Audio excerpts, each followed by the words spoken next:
আপনার স্মার্টফোনটাকে নিরাপদ রাখতে চাইলে গুগলের কিছু সেটিংস আছে সেইগুলো করে রাখেন, তাহলে দেখবেন আপনার স্মার্টফোনের তথ্যগুলো খুব সহজে কিন্তু লিক হবে না বা আপনার স্মার্টফোন থেকে কেউ তথ্য নিতে পারবে না। শুরুতে আপনারা যে কাজটা করবেন, ফোনের সেটিংসে চলে যাবেন। সেটিংসে আসার পর স্ক্রল করে নিচের দিকে আসবেন, এখানে গুগল নামে একটা অপশন দেখতে পারবেন। এই যে দেখেন গুগল, জাস্ট আপনি এই গুগলে একটা ক্লিক করবেন।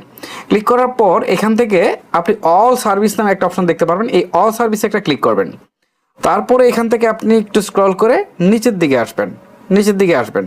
এখন দেখেন নিচে আসার পর আননোন ট্র্যাকার অ্যালার্টস নামে একটা অপশন রয়েছে, এইখানে আপনি ক্লিক করবেন।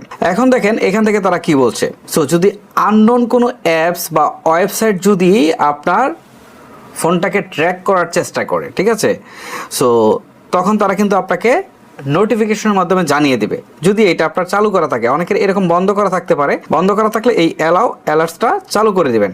ওকে, সো এইটাকে যদি আপনি চালু করে দেন তাহলে কিন্তু আপনি কোনো ওয়েবসাইট বা অ্যাপস যেগুলো ভিজিট করেন সেগুলো যদি কন্ট্রোল নিতে চায় তাহলে কিন্তু সেটা আপনি টের পাবেন এই অ্যালার্টসের মাধ্যমে। ওকে, আমরা একটু ব্যাক করে চলে আসি, পরের অপশনটাতে যাই। তারপরের অপশনটা হচ্ছে থিপ প্রোটেকশন। এখানে যদি আমরা ক্লিক দেই তাহলে দেখেন এই অপশনটা আমার বন্ধ রয়েছে।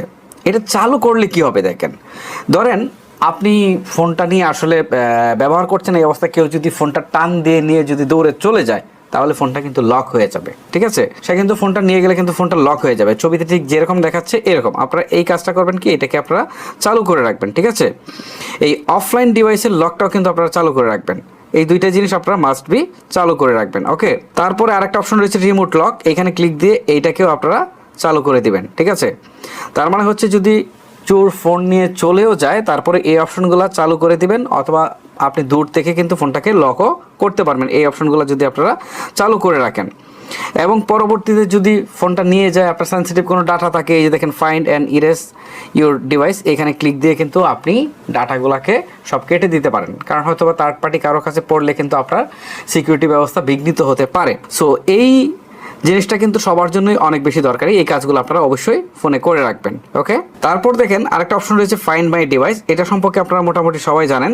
এই ফাইন্ড মাই ডিভাইসের সাহায্যে কিন্তু আপনারা দূর থেকে বসে আপনার ফোনের IMEI নাম্বারটাও কিন্তু বের করতে পারবেন। তারপর যদি আমরা একটু স্ক্রল করে উপর দিকে যাই, তারপর এখানে আমরা দেখতে পারবো যে পার্সোনালাইজ ইউজিং শেয়ার ডাটা। ওকে, সো এখানে যদি আমরা ক্লিক দিই তাহলে দেখেন এখান থেকে এই অপশনগুলোতে কিন্তু আমরা তাদেরকে অনুমতি দিয়ে রেখেছি।